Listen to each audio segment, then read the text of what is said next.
Hello everyone, welcome to the next episode of SpongeBob Now. Today, I will be talking about survival of the idiots and dumped.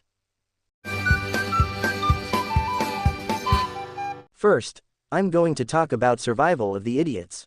Enjoy. SpongeBob and Patrick excitedly race to Sandy's tree dome to hang out with her. However, the entire dome has a metal cover over it and a "Keep Out" sign on the front door. In the entryway, they find a TV, which turns on, and plays a video of Sandy dressed for bed, and gobbling on loads of acorns. The recording of Sandy explains that she is hibernating for the winter, and that animals that hibernate do not like to be woken up, and asks for no one to disturb her, including SpongeBob, as she said so explicitly at the end of the video recording. However, even though prohibited to do so, Patrick opens the door anyway to reveal that the dome's environment is completely covered with snow. Then SpongeBob and Patrick quickly take delight in the snow, even being able to remove their water helmets because of the snow's moisture. When they hear a strange noise from Sandy's treehouse, they go inside to investigate.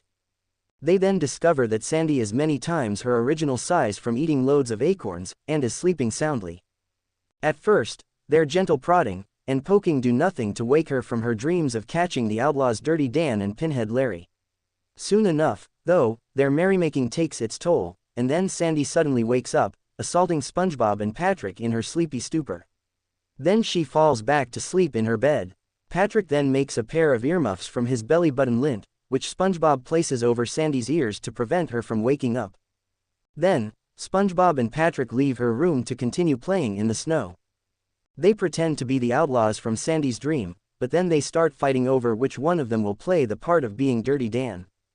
Their roughhousing causes Sandy's earmuffs to fall off, allowing her to hear all the noise, and she attacks them in further half-asleep fury. Being battered and bruised, with the winter storm growing more intense, SpongeBob and Patrick try to leave, but then they find that the door's frozen shut, leaving them trapped in the wintry tree dome until spring. Some hours later, SpongeBob and Patrick are covered in snow and they start shivering. Unable to escape or survive in the cold weather, SpongeBob tries to take a piece of bark from the tree, but the sleep-talking Sandy, still thinking he is Pinhead Larry, threatens to put him in an iron lung. He takes it as a sign that he should put it back. They go into Sandy's room and, throwing caution to the wind, rip off all her fur. With their new fur-lined winter attire, SpongeBob proclaims that now they are ready for the longest, coldest winter ever. However, winter immediately comes to an end, and then Sandy wakes up with her winter pounds shed. Sandy sees SpongeBob and Patrick outside from her window and is excited to see them. She then comes out of her treehouse, and Sandy is initially surprised and confused to see SpongeBob and Patrick wearing her fur, but when she looks down at herself, she finds herself completely fur-less, causing her to scream in horror. This shock immediately turns into anger, when SpongeBob and Patrick realize that ripping her fur off wasn't a good idea. After all, they now have to suffer the consequences. As a punishment for what they did, Sandy forbids them from leaving her home and then drinks lemonade with them, while their bodies are tied around her to provide her new spring coat to keep her warm until her fur grows back, much to SpongeBob and Patrick's discomfort and dismay as the episode ends. Next, I'm going to talk about dumped. Enjoy.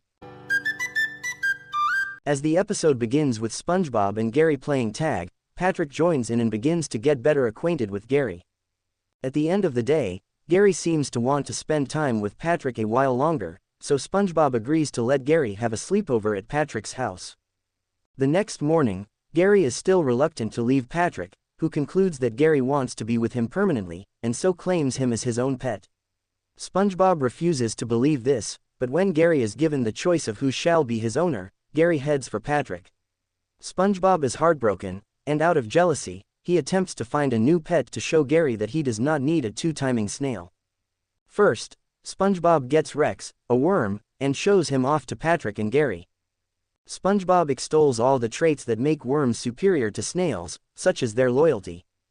Rex promptly illustrates this by completely abandoning SpongeBob and hitching a ride on a bus. Next, SpongeBob brings home Larry, a snail with a terrible temperament. SpongeBob bends over backward to accommodate Larry, but Larry's unceasing viciousness leaves SpongeBob to remain forlorn, forced to give up his own bed to the picky and greedy snail, and after failing to entertain Larry with a joke he said Gary loved, Larry probably completely abandons SpongeBob like Rex did. Even the anatomically correct snail, Jerry, cannot fill the hole in SpongeBob's heart. Patrick, accompanied by Gary, stops by SpongeBob's house to do some laundry. In desperation, SpongeBob begs and pleads with Gary, offering him the privilege to do whatever he wants if he comes back. Patrick patronizingly tells SpongeBob to let it go, that Gary has already made his choice. Gary, meanwhile, crawls into the washing machine after Patrick throws his shorts in. SpongeBob and Patrick watch, and Patrick is angry that Gary apparently just likes him for his shorts. SpongeBob, however, realizes that all along Gary had only wanted the cookie that was in Patrick's pocket. Right after eating the cookie, Gary immediately returns to SpongeBob. As the episode ends with SpongeBob and Gary, now satiated and reunited, going outside for a walk, a heartbroken and devastated Patrick stares at the door and asks, "Gary, I thought what we had was special." Thanks for watching. Subscribe for more videos. Goodbye everyone.